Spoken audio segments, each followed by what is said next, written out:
ஒரு 2 மந்த்ஸா அட்டெண்ட் பண்ணிட்டு இருக்கேன். எனக்கு இந்த கைடன்ஸ் மெடிடேஷன் ரொம்ப ஹெல்ப்ஃபுல்லா இருக்கு. எனக்கு இந்த டைவர்ஷன்லாம் இல்லாம, அ அவங்கள ஃபாலோ பண்ணி போறப்ப ரொம்ப அது ஹெல்ப்ஃபுல்லா இருக்கு. ரொம்ப பீஸ்ஃபுல்லா இருக்கு மைண்டு.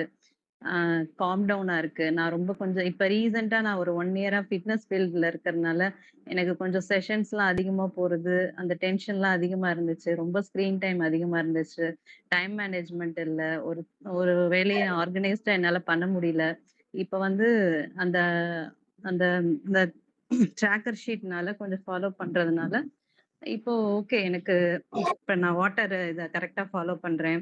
ஸ்க்ரீன் டைம எவ்வளோ சீக்கிரம் முடிக்க முடியுமோ முடிக்கிறதுக்கு ட்ரை பண்றேன். டெல்டா ஸ்லீப் ட்ரை பண்றேன். டெல்டா ஸ்லீப் முதல்ல எனக்கு டீப் ஸ்லீப் இருக்காது. நான் படுத்து தூங்கிட்டே இருக்கிற மாரி இருக்கும். ஆனா எனக்கு டீப் ஸ்லீப்பே இருக்காது. இப்ப அந்த பிரீதிங் ரேஷியோ ஃபாலோ பண்ணி நல்லா எனக்கு அ டெல்டா ஸ்லீப் நல்லா இருக்கு. டீப் ஸ்லீப் போறேன். காலைல ஃப்ரெஷ்னஸா ஃபீல் பண்றேன். ஆ இன்னும் இந்த காலையில எந்திரிக்கிற பழக்கம் எனக்கு இந்த கமிட்மெண்ட்னால தான் வந்துச்சு. எனக்கு இந்த மெடிடேஷன் கிளாஸ் போற இந்த கமிட்மெண்ட்ஸ்னால தான் எனக்கு அந்த காலையில எந்திரிக்கிற பழக்கமும் வந்திருக்கு.